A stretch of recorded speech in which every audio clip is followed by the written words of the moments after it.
Welcome to Thought Buzz, the podcast where we bring you the people and ideas shaping the future of work. I am your host, Veincy Harsha. HR today is no longer just about policies and payroll. It's the culture architect, the change enabler, and the voice of the people. And our guest today, he doesn't just say it, he has built a brand around it. He calls himself a human firstly, then a son, a friend, a husband, and a dad to two lovely daughters. He's widely known on LinkedIn as the HR in my heart guy. He's a LinkedIn top voice, a TEDx speaker, a coach, and an author.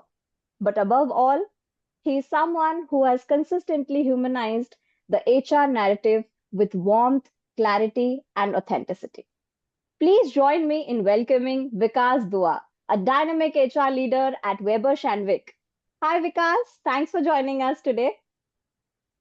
Thank you for having me, Vincey. Absolute pleasure and honor. Great.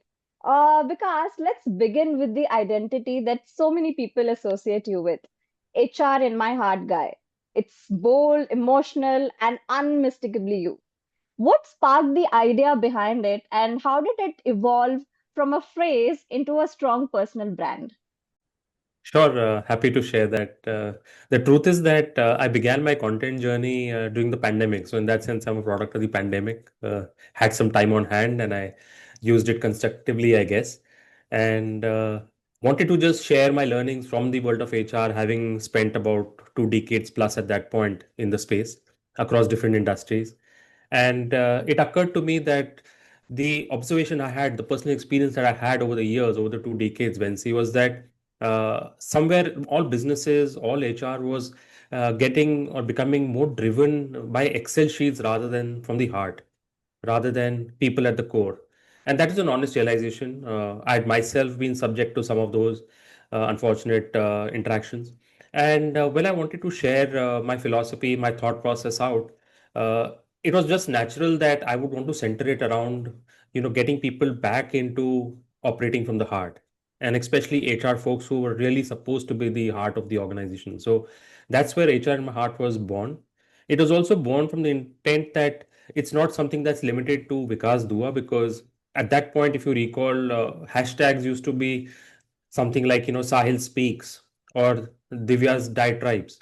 But I honestly was wanted to broad base it, make it available to anyone who wants to choose to adopt it. And that's why today HR in my heart is more of a philosophy that I sort of propose and I sort of encourage people to live by. That's how it kind of developed, and it's become a sort of a self-sustaining brand. People associate me with it, and it's something that people think about and hopefully implement in some ways in their lives.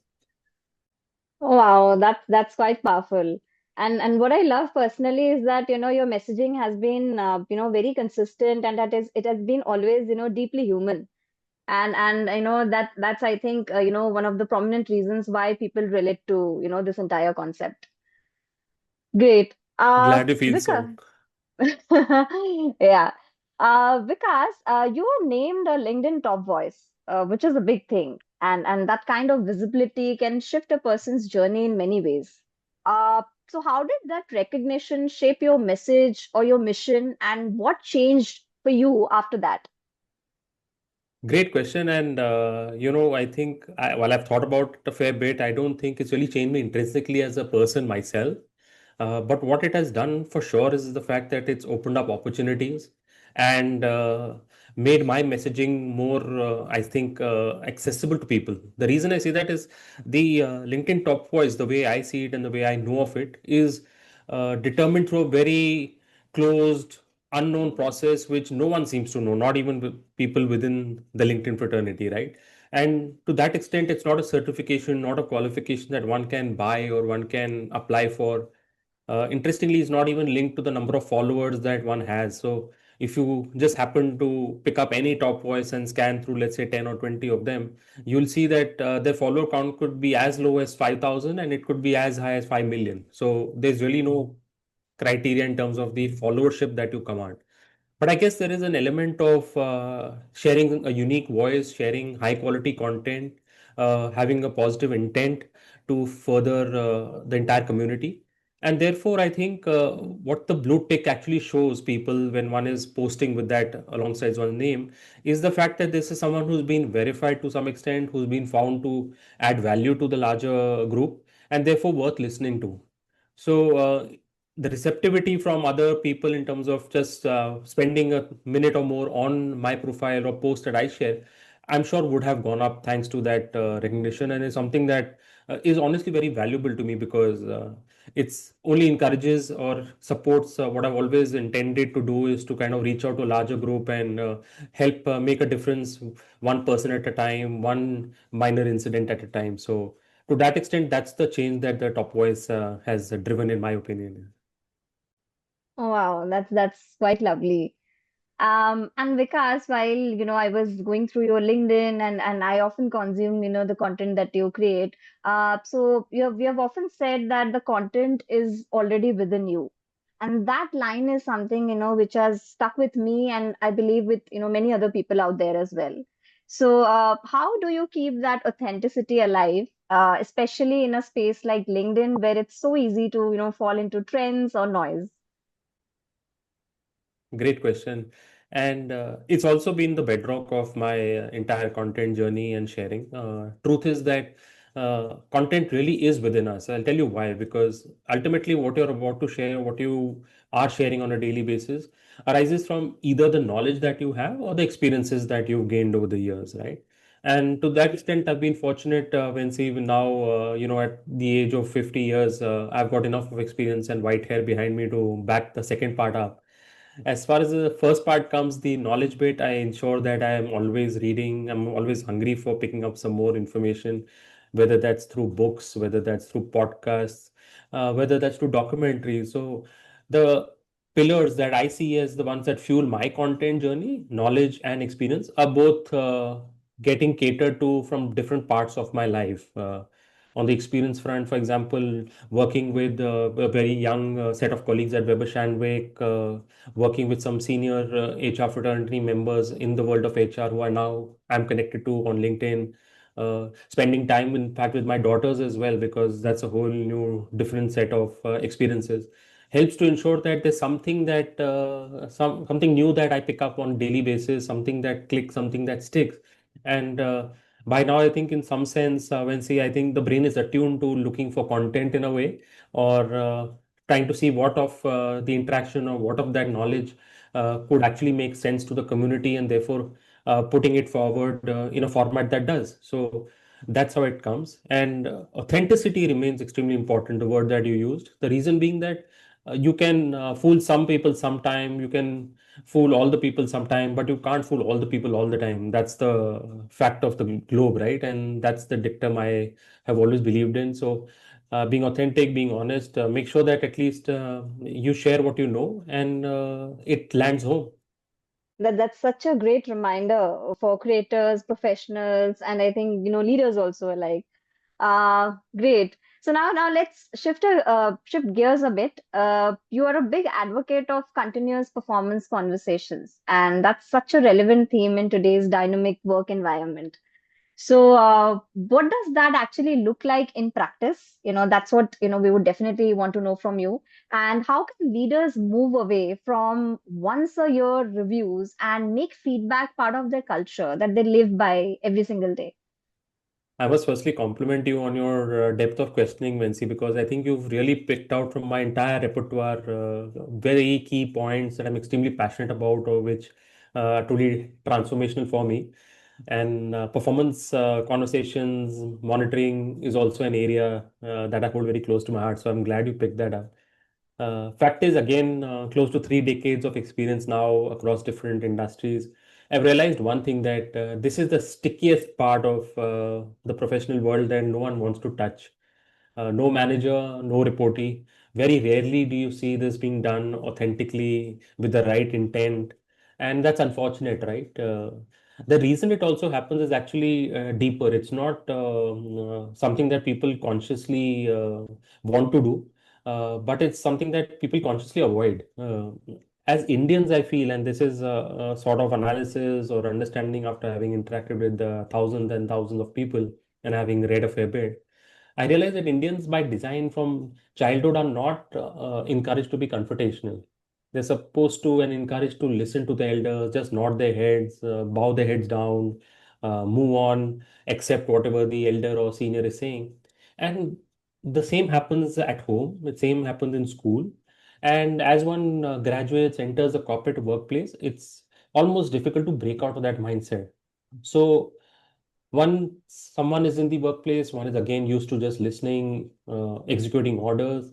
On the other hand, the seniors are sort of unfamiliar with or uncomfortable with giving objective feedback, helping someone improve through giving what we call, let's say, uncomfortable feedback or negative feedback, and therefore everything gets sugar coated and or avoided even. So what ends up happening is that you have that one performance conversation at the end of the year after 12 months, which is also incomplete, which is also done without too much depth, with skirting around key negative or operationally, let's say, opportunity areas. And eventually, after about 12 months as well, both the reportee as well as the manager are no better off than they were 1 year ago. And that's how the matter is in most organizations, in most setups. Today, of course, there is a larger visibility to this, and then you have online platforms which encourage, periodic check-ins and quarterly appraisals, if not more frequent. So I always encourage people in my organization, people that I'm able to guide through the social media, to kind of make sure that they take some uncomfortable steps here and have those confirmation conversations, because those are the ones that will add value to your reportee, help them improve, fill out their blank areas, fill out their blind spots, and you both, manager and reportee, will be better off. So that's my kind of guidance on this front end. Great. I think it's all about making growth and progress real and ongoing. And that's how we Yes. can definitely, take it up. Now your journey itself hasn't been a straight line. You have been very open about that. Many professionals go through lateral shifts or even setbacks that become their defining moments, later on. So, what's one such moment from your own career, or lateral move, or a setback that turned into a growth milestone that you want to share with us today? Sure, Vensy. So again, something that's very, very close to my heart. This was the period, again, coincided with the pandemic, where for a 18-month period, I was trying to set up my own venture in the education space, tech-based platform.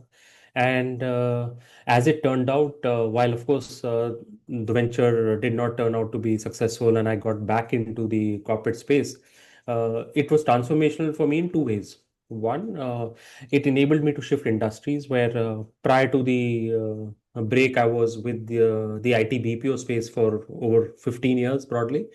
But post the break, I was welcomed very wholeheartedly into the PR world with Weber Shandwick. So a great organization, great industry, which I'm extremely passionate about now and thoroughly enjoying.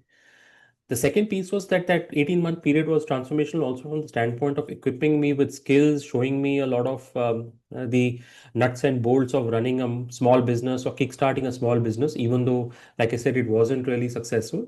But having to be the chaprasi in the office or the peon in the office to being the so-called CEO of the setup, and having to organize or office space, or having to get your website up and running, buying server space, the nits and the nitty-gritty of setting up an organization in this country.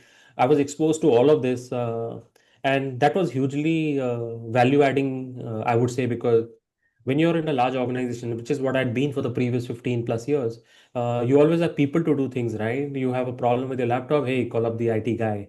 You want flight tickets done, you call up the admin team. And here now you are literally looking at, finding the cheapest flight, which is not very uncomfortable as well, or looking to, save some money by, let's say, using the metro one day and not Uber Black. So those are some hard calls you need to take, and those help you develop as an individual, help you think more and value organizations more, because while we see a lot of criticism for large companies on online platforms, the reality is that it's not easy running these. So of course there will always be some pluses, but there will always be some minuses. So one has to be kind of appreciative of the good that's happening in one's organization as well. And often as employees we lose sight of that. And typically the water cooler conversation is always about the negatives. And that's something that, again, my guidance to everyone would be to check themselves when they're getting into that zone, because that can be extremely damaging. So, though that period, of course, will always remain very close to my heart, and I find that I'm better off today with that behind me. Such a great takeaway. And, I think this has made me believe that growth happens even in the most unexpected turns. And hearing it from someone like you just makes it, even more relatable. You have had an inspiring journey, and I'm sure many emerging HR professionals, definitely look up to you. Great. Thank you so Uh, much. So, idea is only to inspire and educate and work for everyone's benefit. Great. Now, Vikas, before we wrap up the conversation, if you had to give one piece of advice to future HR leaders, those who want to move beyond, operations and into real influence, what would you say to them? And maybe, top three skills also, that you want them to highlight and focus on, maybe. So the broad message that I would give for HR professionals is that they've got to think with a business hat on in 2025 and beyond. That is table stakes. We use the term HR business partnering, but today it's got to do more than just organizing events or interactions for staff. It's about actually getting into the nuts and bolts of the business and helping leaders, helping colleagues see what is right for the organization. Of course, keeping people and culture right and center of it.